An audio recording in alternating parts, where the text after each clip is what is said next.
And good morning, everyone. It's um it's a lovely morning. Today is Wednesday, the 13th day of May 2026. I'm really excited about what we're going to be doing this morning. First, I'm so excited. I have not slept. I Partly because I'm jet lagged, but I'm really, really excited. You know how you have a message and you can't wait to get the message out. That is how I feel this morning. And I pray that God will use this morning's message to encourage everyone here today. I guarantee you, you will leave here today super encouraged by the reviews that we're going to be doing today. So, what are we doing today? Our study of the books will end on the 25th, on the 25th of this month. But what we're doing, what we started doing, we're going to be doing reviews and reflection. So today is reflection. This is day one of our reflection that we're going to do. But before I say that, after yesterday's class, something came to my mind about something that I said or something I was saying, because a lot of times the things I say are not the things I plan to say. Some of them just come out. And that's why, many times I have to go back to listen to my own sermon. In fact, the past, in recent times, my wife will ask, "What are you doing?" I say, "I'm listening to my own sermon." Because I get so encouraged by the things, that God is putting in my heart. I know yesterday when we're talking about, not despising the days of small beginning, I was making reference to even the things that we're doing now, even as we're trying to seek and save the lost, make sure that you're doing it for God and not for yourself. And there's a scripture that came to my mind.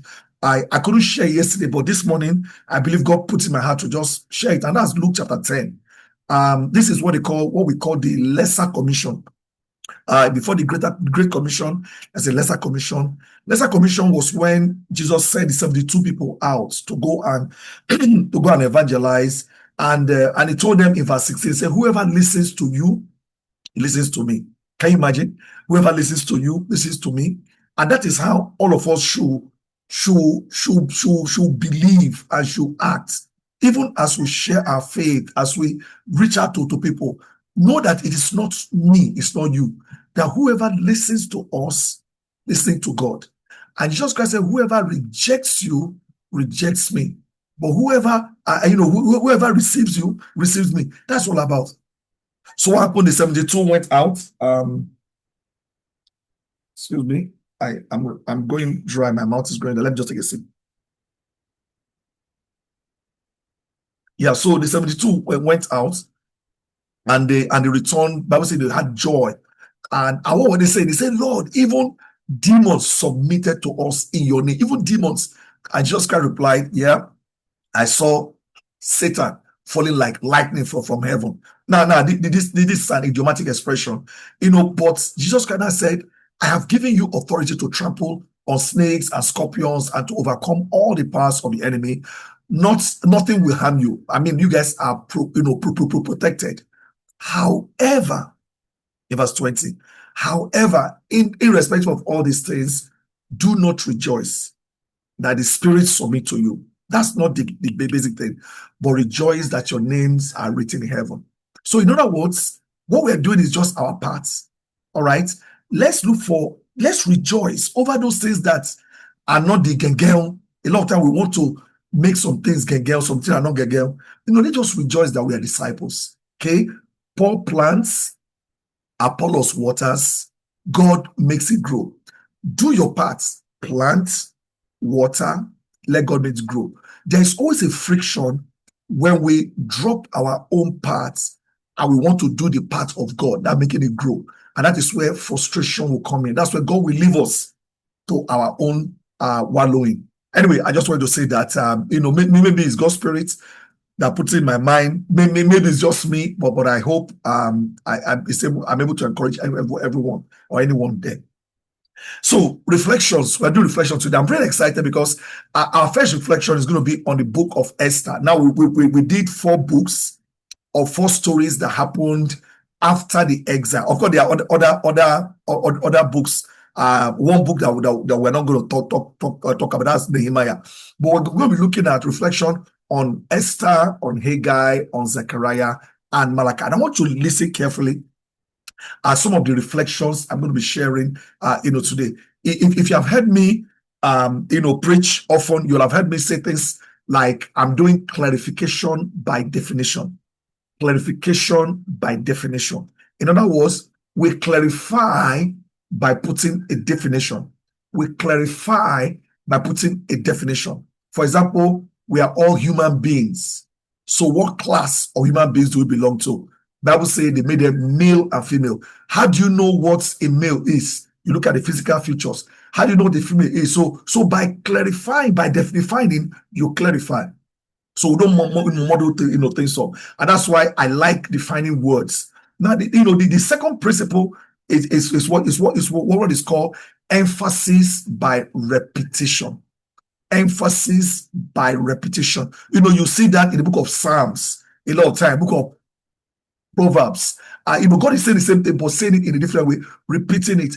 And why we are repeating it is so that we can remember. The communion is repeated every single time that we meet every week, so that we can come to remember. Peter said, I know that you are established in this thing, you are doing well, but I want to keep repeating it as long as I stay in the tent of this body. So do not be worried that we're going to be repeating some things, but I want you to pay attention at maybe God is going to open up new lights for you. And that is my prayer this morning, that God will use to open prayer. So today we are transitioning into this final leg, like I talked about yesterday, and we are shifting from chronology. Chronology is like time. We are studying them the way they happen, okay, down to Malachi.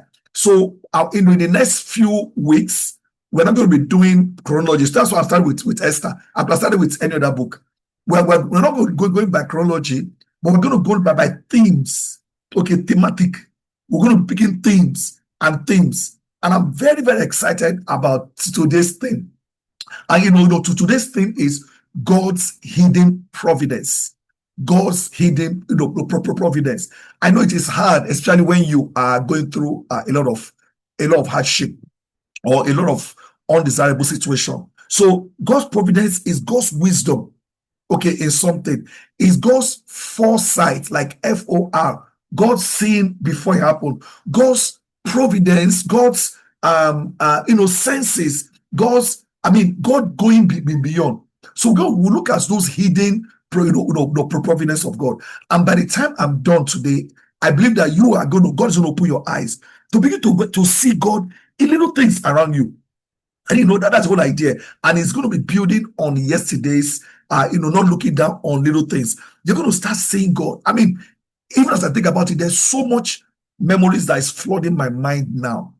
So, but I'm going to be focusing on Esther chapter 2 and Esther chapter 4. Okay, Esther chapter 2 and Esther chapter 4. So let's see what we're going to learn. From chronology, we're not going to go to specific thing. Esther, Haggai, Zechariah, and Malachi. So we are no longer looking at what happened. What happened is what we've been looking at for the past few weeks. Oh, this happened here, this happened there, this happened here, this happened there. But from today on, we're going to be trying to, like they say in our pidgin English, we're going to touch lights. We're going to spotlight. It is not what happened, but how it applies to the architecture of the whole thing that we're living, my life. So what am I going to do about this stuff? We're going to focus more on that. So in the reflection series, I believe God will use it to kind of crystallize the lesson. That is emphasis by repetition. And that is how children learn things, by repeating it. We learn nursery rhymes. We learn stories. We sing. We do sing along. We keep repeating it until it gets. After a while, it just sticks to to you. And that is how I actually learn. I learn by just repeating things. And by the time you start doing it, you begin to hear the answer. Just like the way we learned Yoruba language. I learned Yoruba language. I learned the diction. I learned the alphabet. I learned the diction. I learned the vowels. That's how I learned it. And that's why I can read and I can write Yoruba language. We will learn things like just to teach us O. There is O and there is O. And so they will not give us rhymes, some rhymes like Obe, Ba, Ba, Bo. So you know the Bo, O, Ba. You see the O, Ba, Obo, O, Ba, Obo, Oba, Ao, Ba, Ba, Ba, Be, Oba. So all those things, you will not say, oh, this is the O, this is the O, this O. You begin to now find it. Guess what? By the time you finish learning things this way, you're going to start seeing it in everything around you. I don't know how many of you remember those. I think they say sell it. Those onward exercise book. I'm not saying it in years. Onward exercise book. We begin to see things there, like the exercise. It becomes a day times a day. Remi Koni Iya Shegun Elere Bolu Odabo Kayode. That is the book. BOOK. A day times a day. Remi Koni Iya. How many of you did that stuff? It's amazing. So you begin to see to say there. Another one is what we always say. My mind is going blah blah. When I remember, I'm going to tell you. But when you learn things that way, it becomes easier. So by repeating and by repeating, you begin to learn all of this stuff. So that is the whole idea of what we're going to be learning, and the method that we're going to be using to bring all those things out. So how does this thing apply to me? So we are going to be moving us around. Okay, we're going to look at how this lesson is designed to move us from the palace. Where's the palace? Esther. We're going to move from the palace. Then we're going to move into ruins, from the shine. We're going to move into ruins of Ezra. Then we're going to move into the vision of Zechariah. Then we're going to move into the altar of Malachi. All of us are going to become rebuilders by the time we finish. All of us are going to become people who will rebuild. You are rebuilding your community. You are rebuilding your lives. You are rebuilding your family. You are rebuilding your relationship. You are rebuilding your ministry. You're building everything around you. And that is the whole thing. So God is going to give you a rebuilder's heart. A heart that knows how to rebuild things. So throughout the history of this post-exilic era, there are some things that you see that is constant. If you open your eyes very well and your ears, if you are using audio Bible, you see there seems to be some things that keep coming up. For example, and that thing is what we're talking about today. For example, the book of Esther. Esther shows us the silent work of God in a foreign land. God is silently working in a foreign land. By the time we now go to the book of Haggai, it shows us that we have to prioritize our work in God's room. So you must prioritize work even in God's room. Even when things are not going well, you must have integrity. Integrity is not just when things are going well. Then by the time we now go to Zechariah will show us that our work is empowered work of God through vision. It is not ordinary work that we're doing. He said it's not by power. And we sing that song. That song is gotten from the book of Zechariah. It's not by power, it's not by might, but by spirit, says the Lord. That's Zechariah. Then we'll now move to Malachi. Malachi shows us the heart work, not hard work, the heart work of God's altar.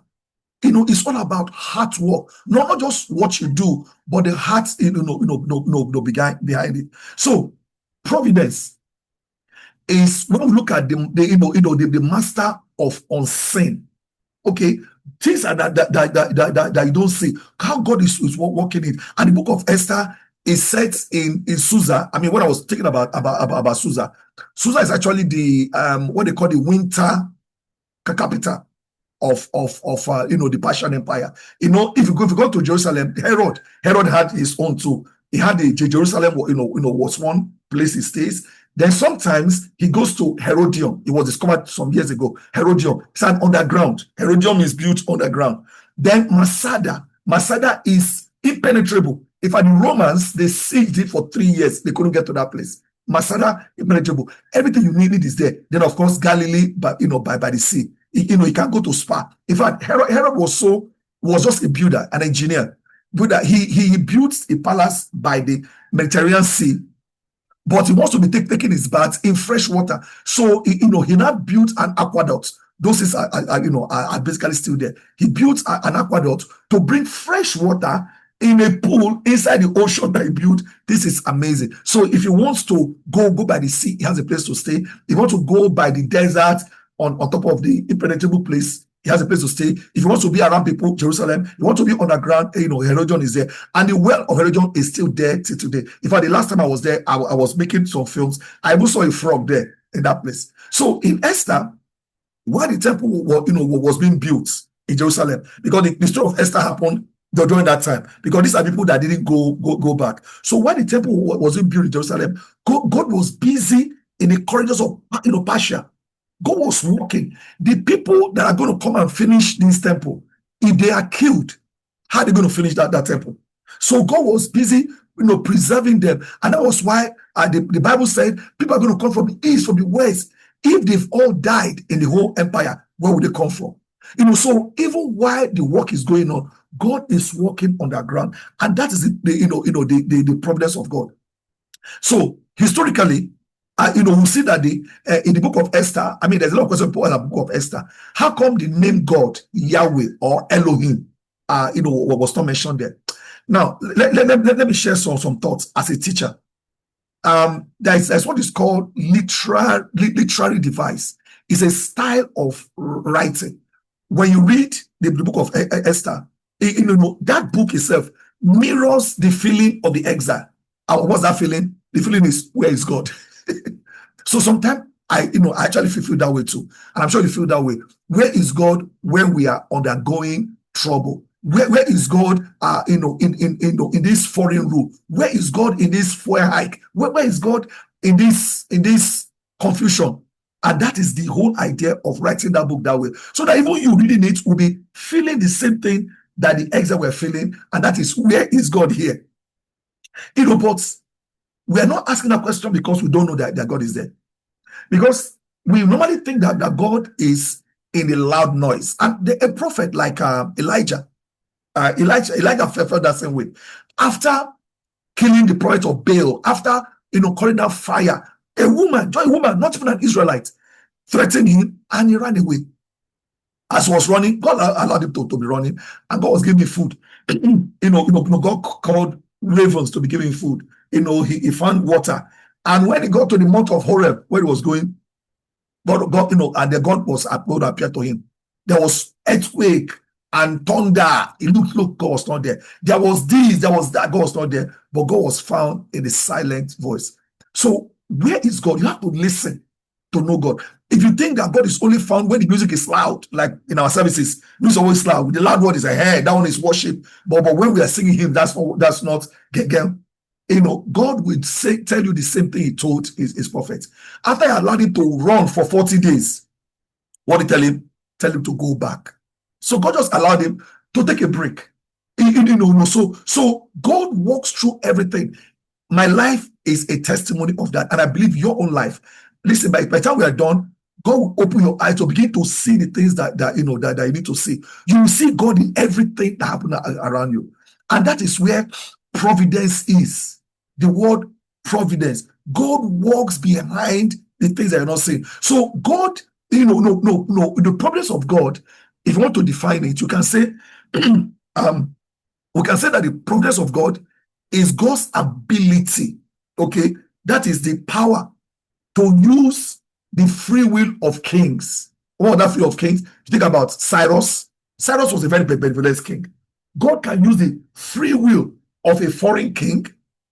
God can use the beauty of a small girl.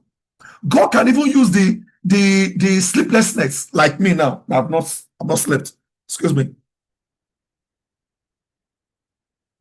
God can use the sleeplessness of insomnia, or what they call insomnia, of a monarch to weave what he wants to do. Think about it.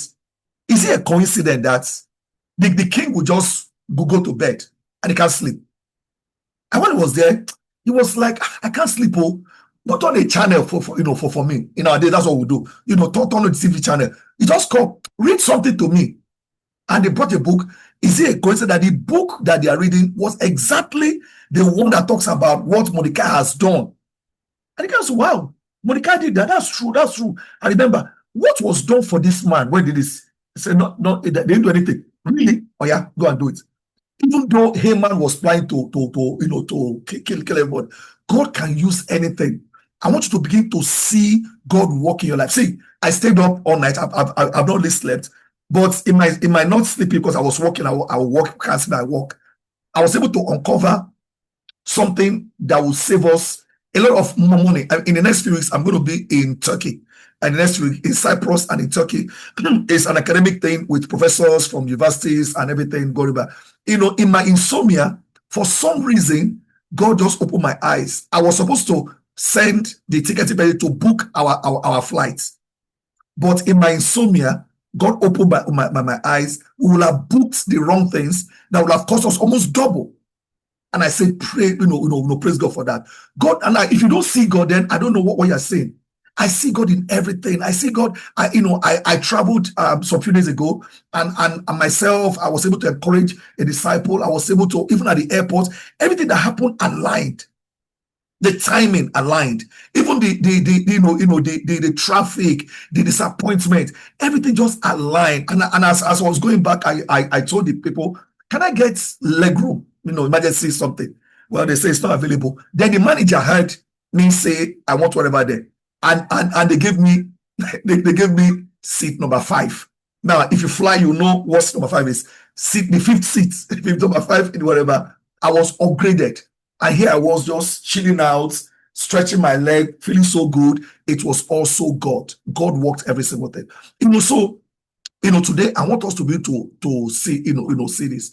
This idea was made more to me in the past 1 year when I was going through this, a call to rise. I've shared it with you guys. God opened up a channel for me, to study under someone. And it was, as I was studying, and I found that this person is actually a disciple. I didn't even know. I had no idea. This person was an evangelist. This person was a church leader. This person, whatever. I had no idea. But God used all those things to bring my, me to where I need to be, so that I'm able to think rather than thinking about negative things happening. I'm able to look at those things, no matter how negative. God can use the worst things in life to turn it around. I had to study people like Joseph. I studied Joseph. I studied Daniel. I studied what's the name again? I studied Paul, and I studied, what's the other guy? Joseph, Daniel. Anyway, I'm going to remember. David. I studied David. All those guys, because of the vision that God has given them, they went through so many challenging situations. It was those challenges that brought out the best in them. If they didn't go through it, they would not. So the way I see challenge right now is way different. And if you're interested, some of you have seen it, I posted it on LinkedIn. Myself and another brother will be hosting a webinar this Friday. So if you're interested to attend the webinar, I've not sent the invitation, just send me a WhatsApp and I'm going to send you the link to go and register. It's called a call to rise, where you can turn your obstacles to opportunities. How you can turn obstacles to opportunities. Here are the truths that came to me. Number one is that God is working even when we cannot see him. Now I know we sing it, but you need to believe it. God is working when you cannot see him. A lot of times we want to see God work. We want to see the fireworks ahead. God is there, but God is working. So when you consider the book of Esther again, you say it reminds us that God does not need a miracle like the parting of the Red Sea, like the striking of rock, what are the command. God doesn't need that to be active. God doesn't need a show. When you introduce God doesn't need firework. God, how we say, we want to cut the cake, but God doesn't need all those things, all those paparazzi. God shows up all the time. God is constantly there.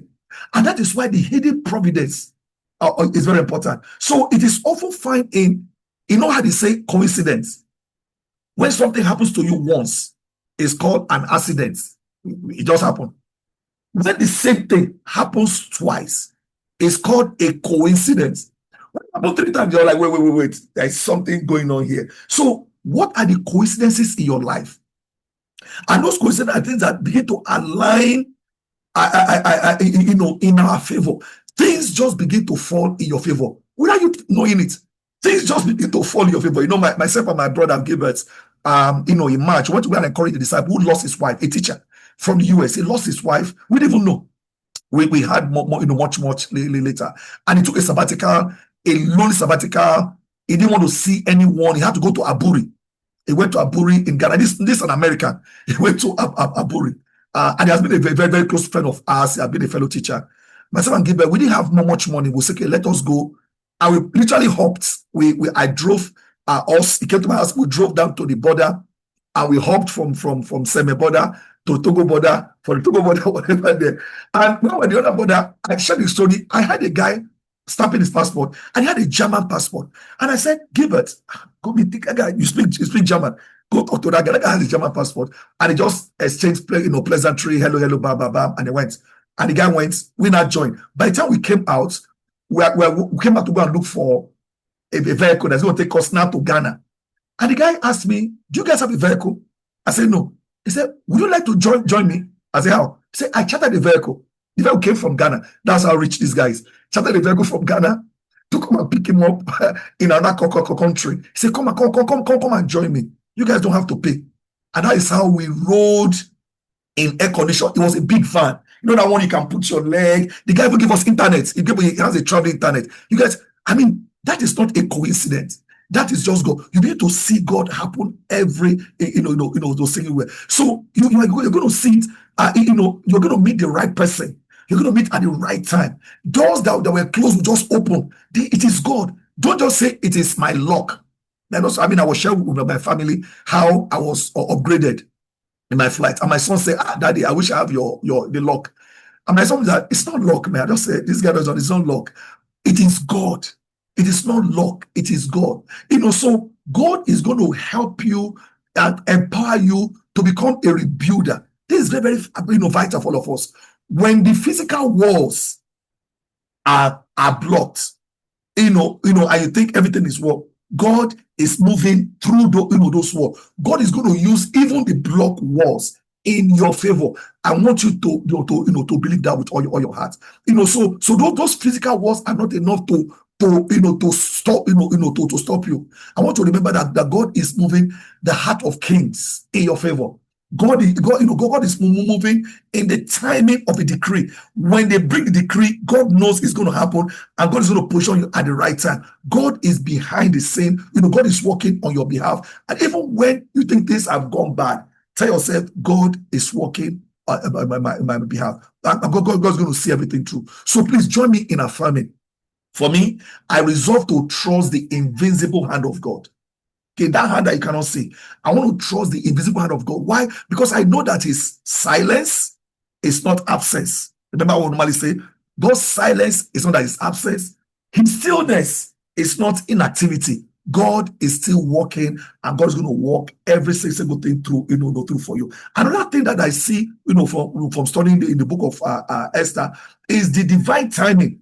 That divine timing is the foundation of your positioning.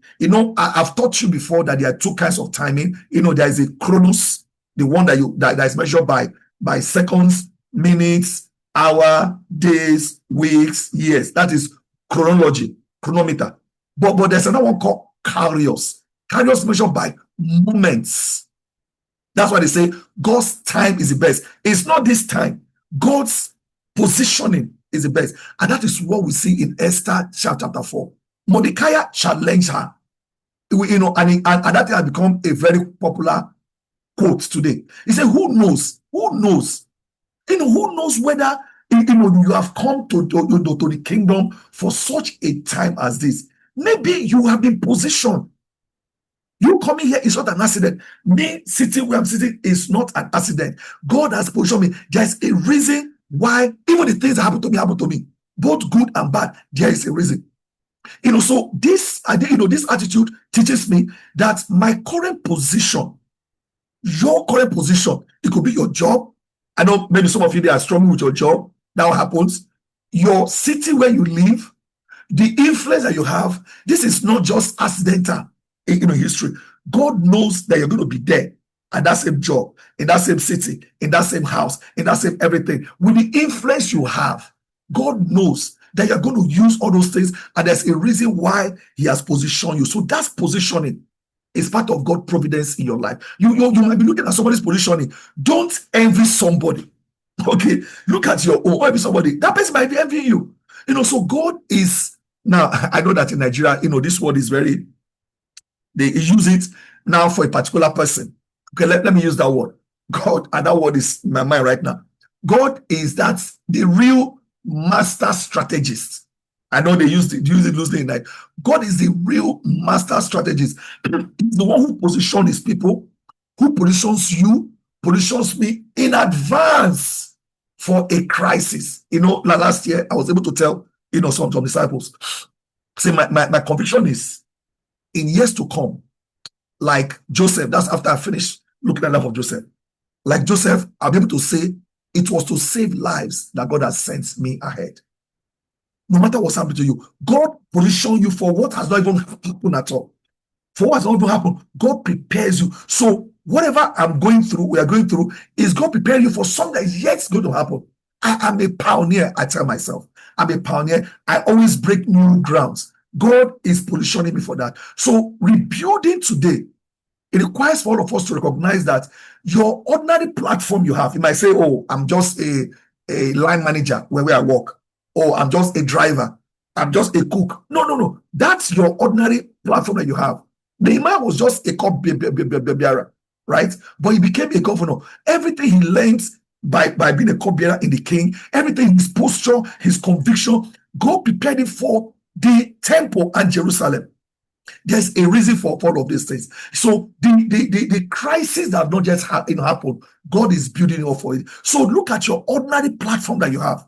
They are actually extraordinary assignments that God is giving you. So you might just be ordinary. What is it? This is just an ordinary. When I think about my life, how my first admission was in Ibadan, and my dad said, no, you're not going to go because I was going to study arts, right? Then, but I was pursuing regional planning, geography, all of this stuff. And I had a pass in math, which was surprising for people around me. They have a pass in math. So you know what? Okay, why don't you go back and do your WAEC and do your JAM? So my brother said, this one that you are just in the house, all you keep doing is drawing and painting. Just go to Yabatech now. I've never gone to Yabatech. I've never entered Yabatech before. I've never in my life.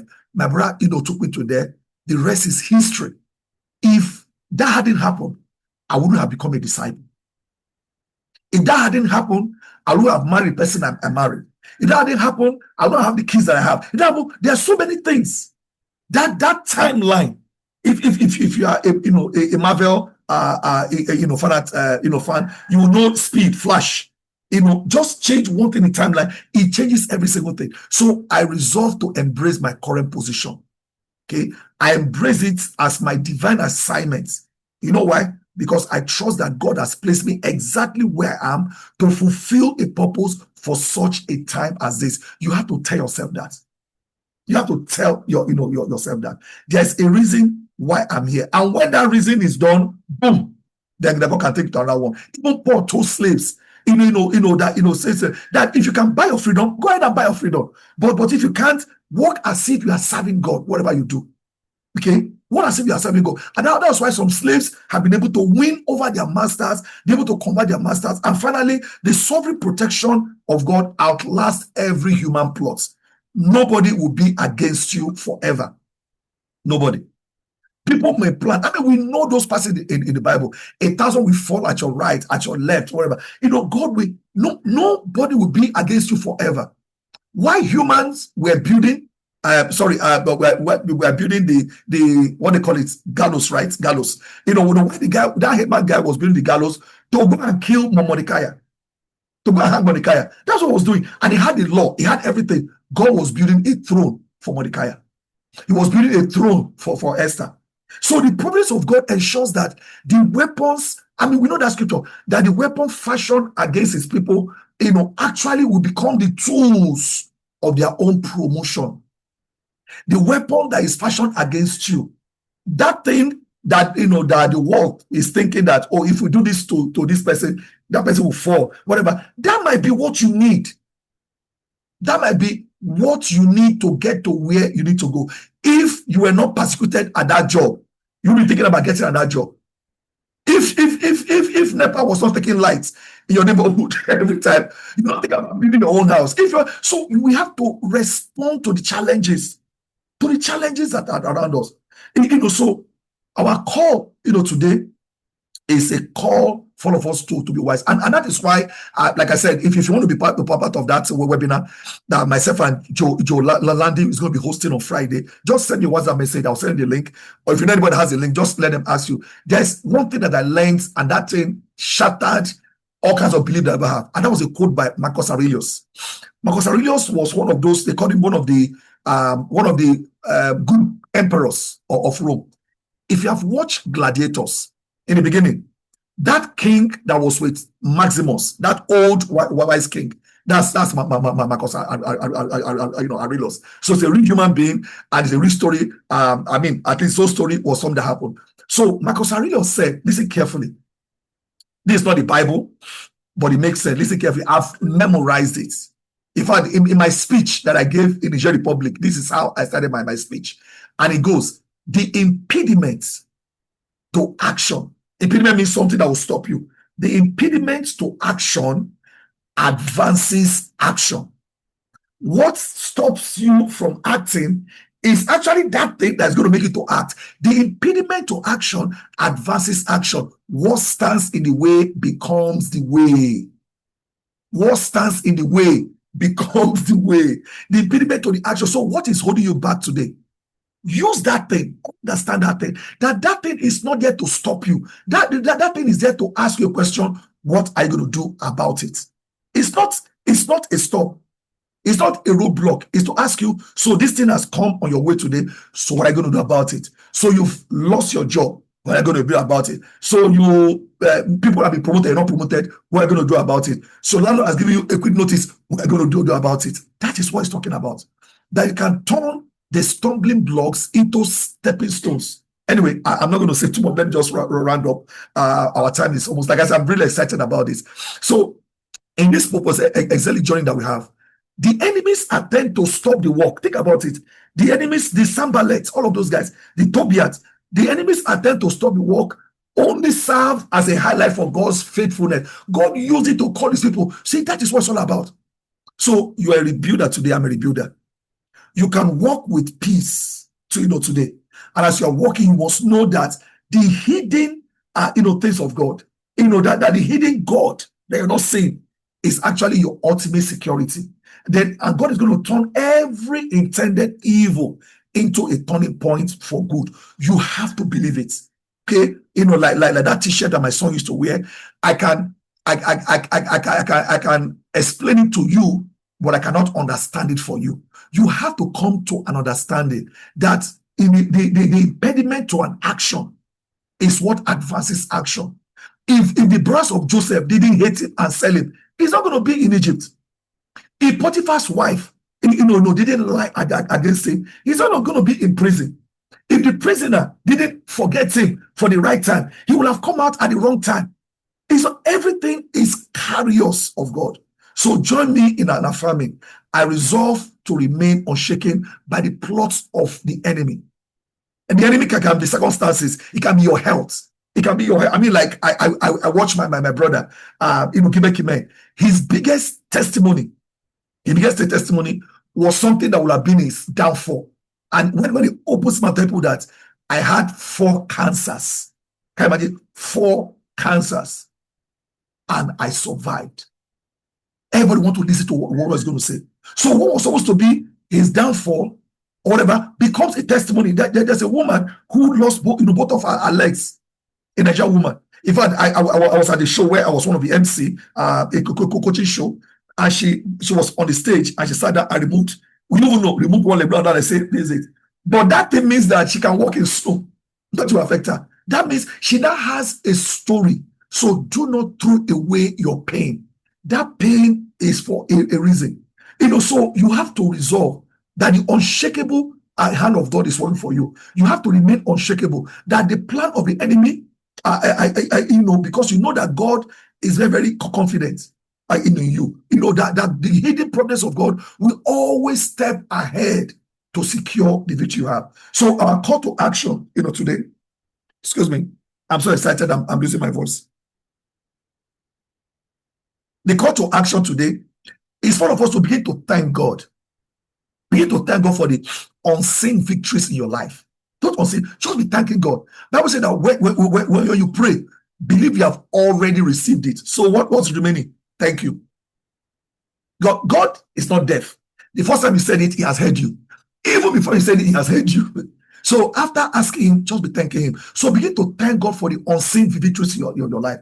God, thank you for this thing you've given to me. Thank you for my house that I already have, 2026. Thank you for my exam that I've already passed. Thank you for all of this, because you have answered my prayer. So take 5 minutes out, today, no matter where you are, and begin to reflect on a time when you had this near miss. It's a near miss. Or maybe you had a lucky break. And that was what saved you and saved your life. There are times I've had a flat tire, but that flat tire, I believe, saved my life. All those near miss, or you had a lucky break, something that you didn't plan for at all. You just boom, and they just gave it to you on a platter of gold. You need to realize that it was God's hidden providence, and he gives you every single thing. And that's why we need to be able to praise him in due time. We need to praise him for the battles that he has fought on your behalf. That you don't even know anything happening. All the angels that are fighting even right now around me, they are angels. I can't see them. There are things that God is waiting on. And just like Elisha's servant, I pray that God will open your eyes. Sometimes I don't want my eyes to be open, because it's going to be scary if I know the things that God is working on my behalf. So take out time today to begin to thank God. Our time is almost spent, but let me see if you have a testimony to share, if you have a word of encouragement to add to all of this. This is a time that we can open up and just share or ask. Just put up your hand if you'd like to do that before we go to God in prayer.